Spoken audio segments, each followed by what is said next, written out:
My name is Emily. In my late 30s, I juggle a full-time office job with helping out at my family's liquor store. During weekdays, I work in the office until 6 p.m., then spend my evenings managing the accounts and operations at the store.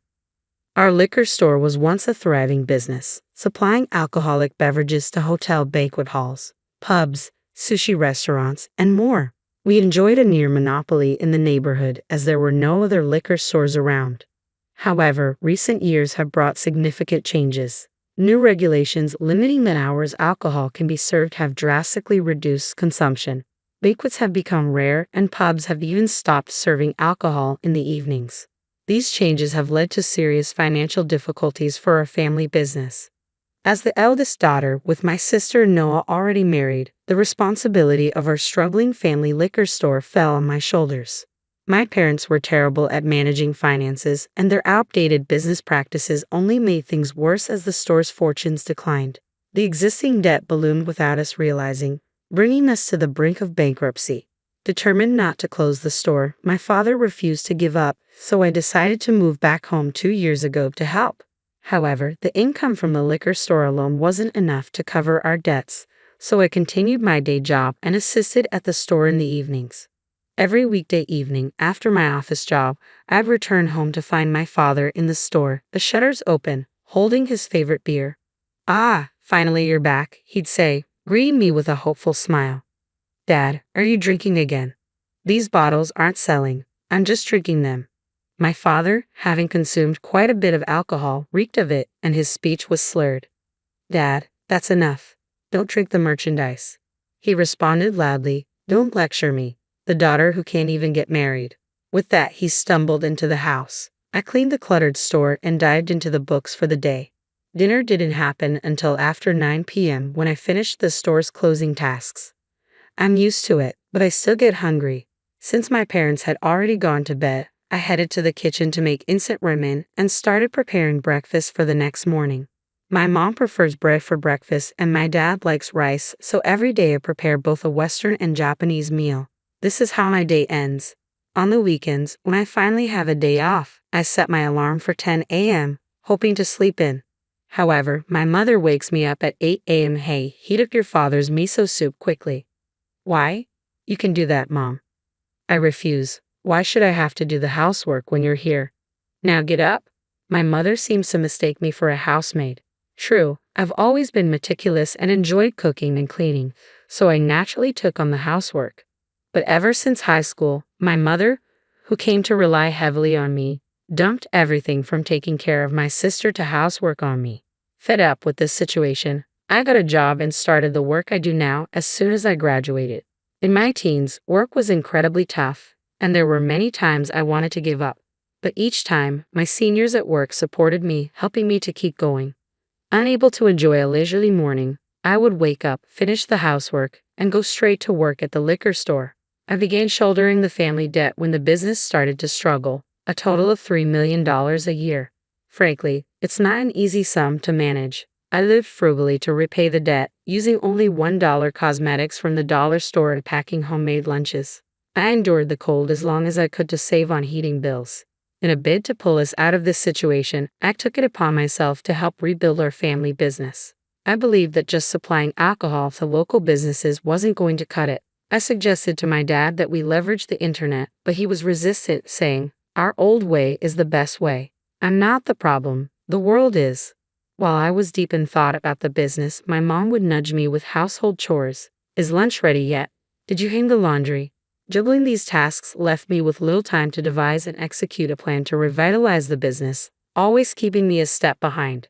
After considerable effort, I successfully launched online sales using the internet, focusing on rare alcoholic beverages available at our store. With restrictions limiting people's movement, this treasure hunt-like approach to online sales became popular, and our business began to thrive. Simultaneously, our store's online presence attracted more foot traffic. My already limited free time dwindled further, leaving me with hardly any time to myself. I kept pushing forward, driven by the goal of alleviating my parents' debt. Finally, things were turning around, and my parents were becoming more financially stable. Around that time, I received the news. Noah's expecting a baby. "Congratulations. That's wonderful." A grandchild. I beamed with joy, but my mother's expression turned cold. That's why you need to leave this house. What? I couldn't comprehend what she was saying. Confused, I looked at my mom, and my dad, who had been eavesdropping with a drink in hand, chimed in. Noah and his wife will be moving in here. Pack your things and go. But I came back to take care of both of you. My pleas fell on deaf ears. My sister had always been carefree, rarely lifting a finger around the house. Despite her initial ambition to become a preschool teacher, she dropped out of college after just a few months, claiming boredom. Even after marrying, she continued to rely on our parents' financial support. Her husband's sporadic employment meant they lived off our parents' money and occasional part-time earnings, yet they seemed to enjoy a comfortable lifestyle, taking trips here and there. I had my suspicions but chose to ignore them. Suddenly being told to leave the house left me scrambling to find a new place. Busy as I was, I pleaded with my parents for at least 2 months' grace period. I put the liquor store work on hold and began the search for a new home. One day, my dad called my workplace. Emily, what the hell are you doing? The store is too busy. Come home right now. No, I'm at work. Ask Noah, I replied, exasperated by his attempt to dump more responsibilities on me after telling me to leave home. Frustrated, I hung up the phone. A few minutes later, my boss approached me. Emily, your father's on the phone again. Again, I apologized for the inconvenience, I said, picking up the phone. My father started repeating his earlier demands, his voice growing louder with each word. Emily, you can leave early today if you need to, my boss offered, sensing the situation's urgency. Despite having work to finish, I didn't want my father's incessant calls to disturb the office any longer, so I decided to leave early that day. Arriving at our family liquor store, I found my father drinking, even though we were still open for business. Drinking again instead of working, I exclaimed, my frustration evident. He shrugged off my accusation. Understanding the tastes of our products requires sampling, he insisted. You focus on your tasks. Realizing I wouldn't get through to him in his current state, I quietly began attending to the family business duties. From that point on, I juggled my job, household tasks, house hunting, and the responsibilities of running the liquor store, living an unimaginably hectic life. Then, one day, the stress became too much. I collapsed at work and woke up in a hospital bed. Jason, my colleague who had come with me, explained that I had fainted, hitting my head on the corner of my desk. As I gently touched the bandages wrapped around my head, I felt relieved. That was frightening. How are you feeling now? Better, I replied quietly. Tears welled up in my eyes at his kindness. Kindness had been a rare sight in my life over the past few years. At home, despite my efforts at the liquor store and with household chores, appreciation was scarce. Being constantly manipulated by my alcoholic father and self-centered mother had pushed me to my limits.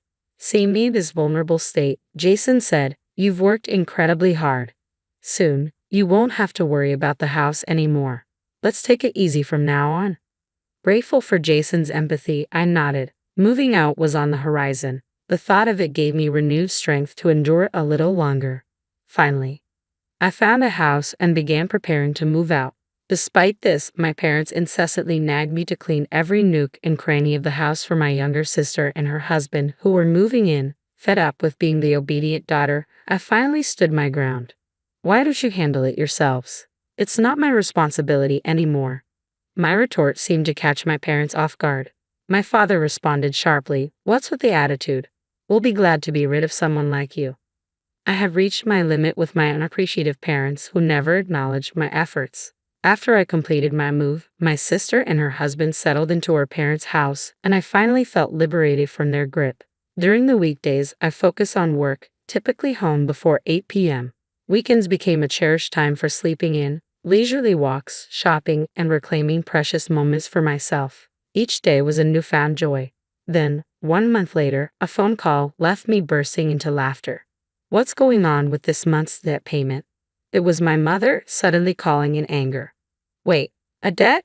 Wasn't that created by you guys?" Despite all the effort I put into rebuilding the liquor store business and handling all the house chores, who was it that kicked me out for their convenience? I didn't give my mom a chance to respond. And in the background, Noah chimed in. "Please help us out. I had no idea about the debt. I thought the liquor store was thriving and I could have an easy life coming back home." His pleas continued, but life wasn't going to be that simple. All I could do was laugh at the self-centeredness of my family, now including my sister and her husband. 4 adults should be able to manage their finances, right? When I mentioned this, I could hear my mom and Noah arguing loudly on the other end of the phone. They hurled insults, blaming each other for their inaction, completely forgetting I was still on the line. The argument escalated for several minutes. As I listened, disappointment in my family deepened, strengthening my resolve to distance myself from them. My dad, constantly drinking and avoiding work. My mom, unwilling to handle household chores. Noah, preferring not to work and relying on her parents. And Noah's husband, equally uninterested in employment. With such an attitude among 4 adults, the income from the liquor store couldn't possibly cover the nearly $1,000 in monthly debt payments and living expenses. Fed up, I declared, I don't want to be involved anymore. By the way, I'm getting married soon and plan to move overseas in a few months. Don't rely on me anymore. Upon hearing this, my mom reacted hastily. Overseas? You must have a lot of money. Don't go overseas. Come back home. I reached my breaking point and hung up on her. They kept calling, but I refused to answer any more calls from my family. The next day, I changed my cell phone number and asked my workplace to block any calls intended for me. Being in America allowed me to create distance from my family, and with the support of those around me, I began to rebuild my life. Several months later, just before leaving America, I received word from a relative that the online liquor store business I had built was in trouble. Mismanagement had led to delayed shipments, incorrect orders, and a flood of customer complaints. Negative word of mouth spread quickly, tarnishing the store's reputation and impacting sales. Concurrently, my father's daily drinking habits became a local talking point, casting a shadow over the store's image and reducing customer traffic.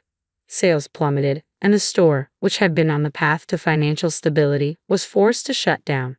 The 4 individuals, now lacking credibility, struggled to find employment locally. Unable to repay their debts, they lost the store and the house they had used as collateral, leaving them without means of income or a place to stay. After losing their home, the family of 4 desperately tried to reach out to me. Fortunately, my extended family, who had become my allies, protected my whereabouts, allowing me to avoid contact with them. Despite Noah's wife being pregnant and nearing her due date, all 4 adults remained unemployed.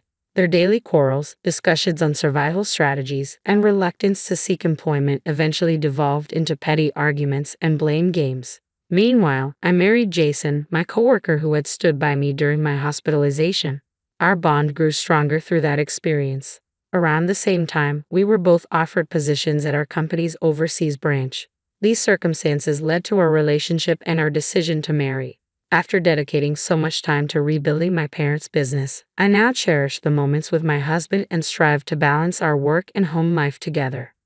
For years, my family took my sacrifices for granted. They neglected to put in any effort, relying on others for everything, with only their own benefit in mind. It was predictable what would happen to people who never bothered to try. I am grateful to those who rescued me. Using my family as a negative example, I strive to live a fulfilling life, considering not only my own interests but also those of others.